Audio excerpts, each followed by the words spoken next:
Bom dia a todos! Meu nome é Leonardo Zoccarato Ferreira e vocês estão na Escola de Filosofia. No vídeo de hoje, nós vamos falar sobre educação. Vamos falar sobre um dos problemas mais graves da educação no Brasil: o total desrespeito aos nossos professores em sala de aula.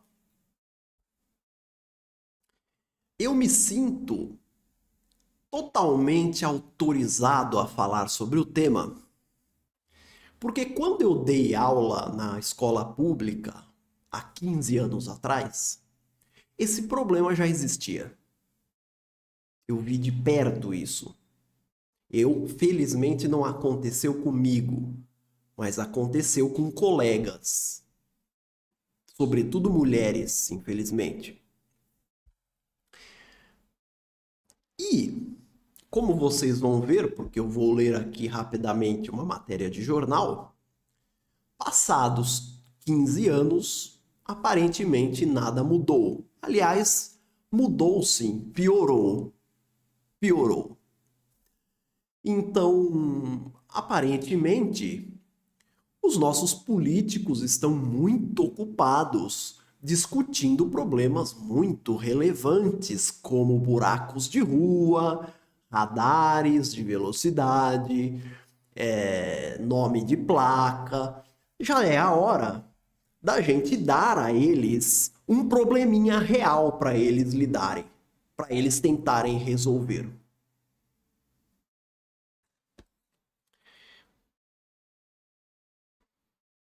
Eu vou aqui descrever a maneira como eu acho que as coisas aconteceram e você se sinta livre para discordar, como vocês fizeram no meu vídeo passado de opinião, onde felizmente a maioria discordou de maneira educada. E eu não tenho problema nenhum com discórdia, né? Pode discordar à vontade. Eu leio os comentários, posso não responder, mas eu leio. Fiquem à vontade. Você tem todo o direito de discordar do caminho que eu vou trilhar, mas você não tem o direito de discordar do problema real, que é o problema que os professores estão passando dentro da sala de aula. Eu vou começar explicando o seguinte.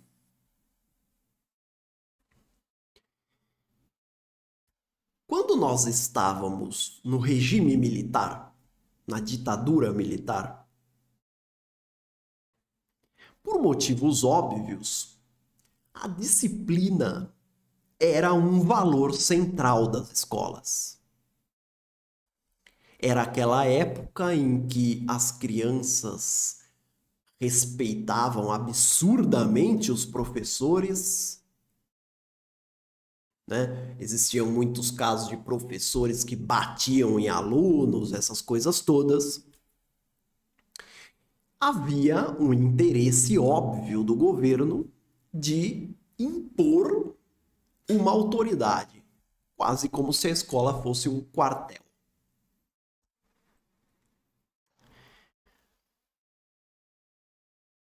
O que você tem que entender é que a disciplina não é coisa de militar, tá bom? A disciplina é inerente a qualquer processo educacional. Qualquer processo educacional precisa de disciplina. Não quando o aluno tem 20 anos. Quando o aluno está na faculdade, você não deveria precisar ficar disciplinando ninguém. Cada um sabe o que tem que fazer na faculdade. Mas quando você está lidando com crianças de 8, 9, 10 anos, você tem o dever de impor a sua autoridade, de impor um padrão, de impor a disciplina em sala de aula, porque esse é o momento que você tem que ensinar os alunos como eles devem se comportar, como eles devem agir, como eles devem tratar os outros, como eles devem tratar os mais velhos, como eles devem respeitar as regras da civilidade, essa é a hora. Se você não faz isso nesse momento, depois não adianta fazer. Quando o cara tem 15 anos e você quiser fazer isso, ó, você vai se ferrar. A disciplina é importante porque o professor, ele precisa organizar o aprendizado. O aprendizado não é algo que se adquira por osmose. O aprendizado, ele tem que ser organizado. E essa organização exige que o professor seja uma figura de autoridade e respeitado na sala de aula.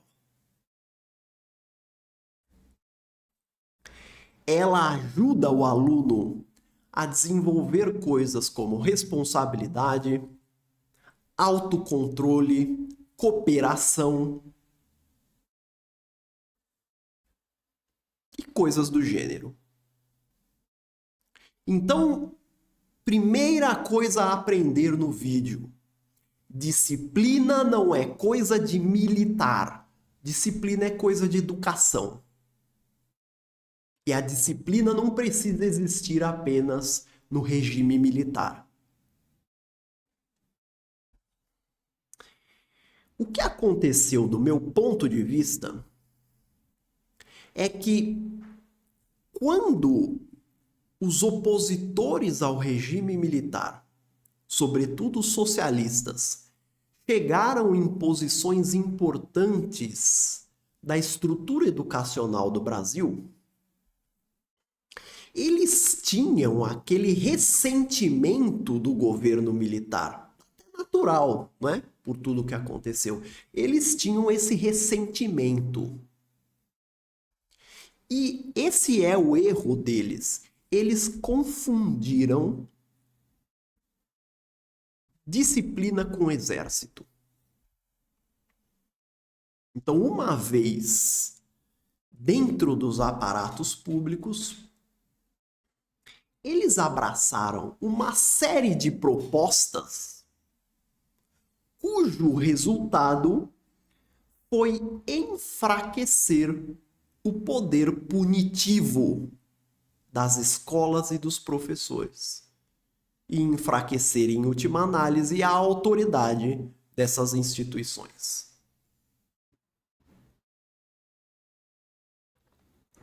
Eis que, então, começam a acontecer coisas do gênero. Isso daí todo professor já passou. Todo professor já passou. Você está dando aula, aí tem um aluno que está bagunçando. Você, para preservar o direito dos outros alunos, você tira ele da sala de aula e dali a alguns minutos aparece a diretora, aparece a coordenadora e põe o moleque de volta para dentro. Põe o moleque na sala de aula de novo, dizendo que ele tem direito de estudar. Ou seja, a pretexto de defender o direito ao estudo do aluno bagunceiro, você tirou o direito ao estudo de todos os outros alunos. Propostas como essa foram debilitando a autoridade do professor em sala de aula. Hoje, se você está numa escola pública, por exemplo, e você quer expulsar um aluno, você não consegue. Tá? Algumas escolas utilizam, digamos, meios indiretos para tentar fazer isso, indiretos e informais. Mas se você quiser expulsar, digamos, legalmente um aluno da sala de aula, você não consegue. Ou desculpe, da sala de aula não, da escola. Expulsar um aluno. Você faz uma ficha do cara, tem isso, ele já bateu no professor, bateu na coordenadora, xingou todo mundo, bateu nos alunos, ele já cuspiu, já. Você não consegue. Então esse daí é um cara que vai infernizar a vida de todo mundo na escola.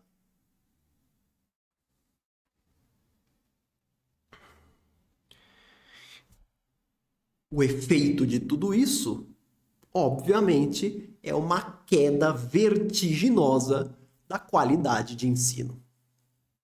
Mas não é só esse efeito. Os professores, por causa de propostas como essa, passaram a ser cada vez mais desafiados nas salas de aula. E desafiar não é desafiar do ponto de vista intelectual, não, como por exemplo, um pai que vem a conversar com o professor para pedir para o professor explicar os seus métodos de ensino, explicar a matéria que ele está dando, a escolha dele de lecionar determinada matéria. Isso daí tudo bem, isso é direito dos pais. Não é disso que eu estou falando.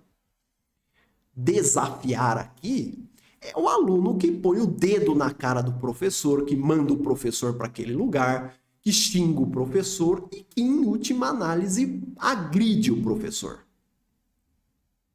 Então, hoje, abundam casos nas escolas de professores que são agredidos, que apanham, que são humilhados. E isso não é aqui ou acolá, é o dia a dia do professor.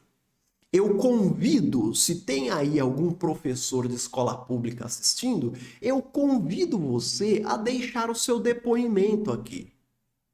E eu sei que você vai deixar,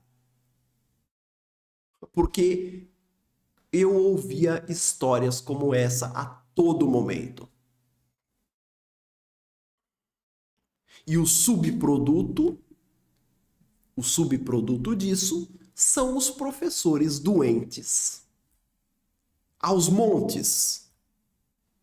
Eu vou ler uma coisinha para vocês aqui. Você quer ver? Ó, eu peguei só uma matéria, não precisei pesquisar muito, não. Peguei uma matéria aqui do Globo. Dados de 2023. Eu posso te assegurar que os dados de 2024 vão ser iguais, tá? Ou até piores. Título da matéria: 112 professores são afastados por dia em São Paulo por problemas de saúde mental. Aumento de 15% em relação a 2023. Não é divertido que ninguém esteja debatendo isso? Sai uma matéria dessa e ninguém conversa sobre isso? Não é incrível isso? Quando a gente lê a matéria, de acordo com o levantamento, esses professores são afastados da escola devido a transtornos, doenças psiquiátricas, depressão, ansiedade, crise de pânico. É lógico. Quem aguenta ficar sendo humilhado todos os dias? Mas essa é a realidade dos nossos professores. E aí, tem até um depoimento aqui de um professor, que não tem o nome dele aqui. Ele diz: a pressão é grande. Às vezes, você não tem respaldo da direção da escola. Você não tem respaldo dos demais professores. Você fica isolado. Eu mesmo, o pessoal da escola me tem como laudado. Pessoa que tem laudo. Você sabe que para fazerem um termo como esse, laudado, é porque essa realidade ela já está disseminada no sistema. Porque é verdade. Qualquer escola que você vai, você tem alguns professores sempre que não estão dando aula porque estão sob tratamento psicológico. É isso o que nós estamos impondo aos nossos professores. Nas últimas décadas, nós ficamos muito preocupados em não traumatizar os alunos. Não é? Eles vêm sempre com esse papo. Você não pode traumatizar o aluno, você não pode gritar com o aluno, não pode brigar com o aluno, não pode punir o aluno, porque senão o aluno vai sair traumatizado. Ok, parabéns. Agora quem está traumatizado é o professor. Esse é o caminho onde nós estamos.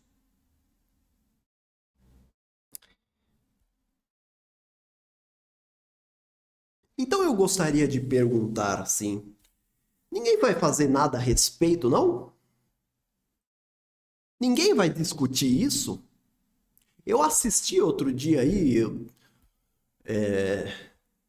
eu assisti o debate para a Prefeitura de São Paulo.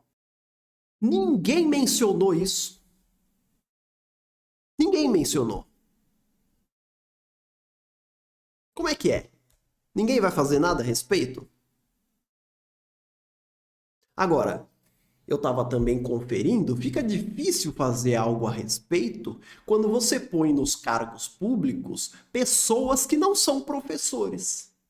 Também tem isso, né? Eu estava por curiosidade, eu nem sabia quem era. Por curiosidade, eu fui consultar. Por exemplo, Prefeitura, eu vou falar só de São Paulo porque é a cidade onde eu nasci. Prefeitura Municipal de São Paulo. Quem que é o secretário da Educação? É um homem chamado Fernando Pádua Novaes. Sabe qual é a profissão dele? Advogado. Governo do Estado de São Paulo. Secretário da Educação, Renato Feder. Profissão: administrador de empresas. Ele tem aqui uma graduação em administração pela Getúlio Vargas. A Getúlio Vargas é uma instituição muito respeitada, mas ele é administrador de empresa, ele não é professor. E depois tem um mestrado em economia. A cidade de São Paulo tem cerca de 150 mil professores. Será que nenhum deles serve para ser ministro da educação, para ser secretário da educação? Tem que colocar um advogado? E se a gente vai para o governo federal, o atual ministro da Educação do Brasil é um cidadão chamado Camilo Santana, cuja profissão é engenheiro agrônomo.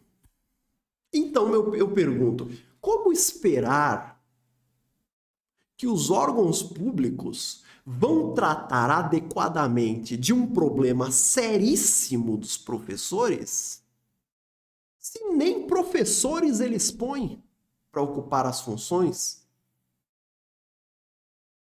Não tem ninguém entre os 150 mil professores da Prefeitura de São Paulo que seja melhor do que esse advogado para ocupar o cargo? É isso que eu fico me perguntando.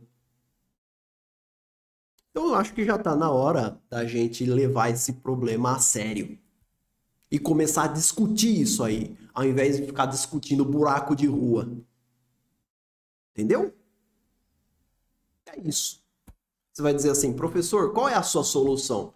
Eu não tenho solução, sinceramente. Talvez eu até tenha, se eu parar para pensar alguns minutos. Mas, assim, sabe quem tem? Talvez um dos 150 mil professores que estão apanhando e sendo xingados nas salas de aula, talvez alguns deles tenham. Então, se os nossos políticos consultarem e conversarem com os professores, talvez eles encontrem algumas soluções. Não é? Então é isso. Esse é o vídeo que eu queria deixar hoje para vocês aí. Muito obrigado pela audiência de vocês. E na sexta-feira agora a gente tem mais uma aula. Valeu, gente. Um abraço.